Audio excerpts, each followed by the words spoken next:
Audio तो viral झाला, काही तोडून मोडून त्याने त्याच्यामध्ये शब्द काही कट केले, काही ठेवले.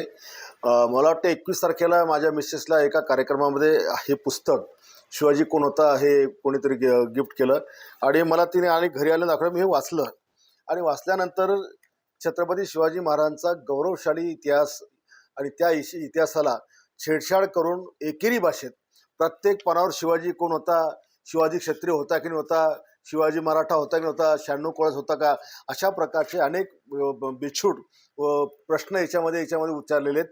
आणि त्याच्यामुळं मी त्याला फोन केला आणि फोन करताना मी त्यांना सुरुवातीला माझे स्टार्टिंग वाचा, माझ्याकडे पण त्याची रेकॉर्डिंग. मी त्यांना म्हणलं, प्रकाश भाऊ हे पुस्तक तुम्ही लिहिलं आहे का? तो म्हणे हो. प्रकाशन केलं का? म्हणे हो. आणि मग म्हटलं, तुम्ही छत्रपती शिवाजी महाराजांना शिवाजी कोण होता एकेरी भाषेत का लिहिलं? ते म्हणे पुस्तक फार जुनं आहेत म्हणे, ते यांनी अमुक अमुक लिहिलं. म्हणलं, कोणी प्रकाशन कोणी केलं आहे आणि प्रकाशन करताना तुम्हाला छत्रपती शिवाजी महाराज असा उल्लेख का तुम्ही केला नाही? तर जी वारंवार छत्रपती शिवाजी महाराजांची महाराष्ट्रामध्ये विटंबना केली जाते, त्यांचा अपमान केला जातो, हे आपल्याला सहन होत नाही. आणि मग बोलता बोलता तो म्हणे, मी ब्राह्मण आहे म्हणून तुम्हाला असं बोलतं का? म्हटलं, मी तुला बोललो का तू कुठल्या जातीचा आहे? ब्राह्मण आहेस का तू? ब्राह्मण आहेस का? मी असं तुला विचारलं का म्हटलं? आणि मग तो म्हणे, गोविंद पानसरे. म्हटलं, मला काय घ्या ना गोविंद पानसरेचे, ते वर गेलेत, जा तिकडे तू.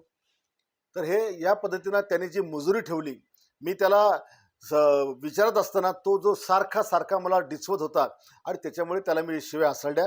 त्याला मी जीभ हासडायची जी काही भाषा वापरली, 100% अशा माणसाची जीभ हासडलीच पाहिजे. आणि अशा पुस्तकांमध्ये जिथे शिवरायांचा विकृत इतिहास किंवा एकेरी भाषा, आम्ही नाही या महाराष्ट्रात शिवरायांचा अपमान सहन करू शकत नाही, अशा प्रकारची पुस्तकं आम्ही वाचू शकत. आणि म्हणून ही पुस्तकं देखील अशा प्रकारची ज्याच्यामध्ये शिवरायांबद्दलचं जी विचित्र ठिकाण आहे हे देखील नष्ट केलं पाहिजे.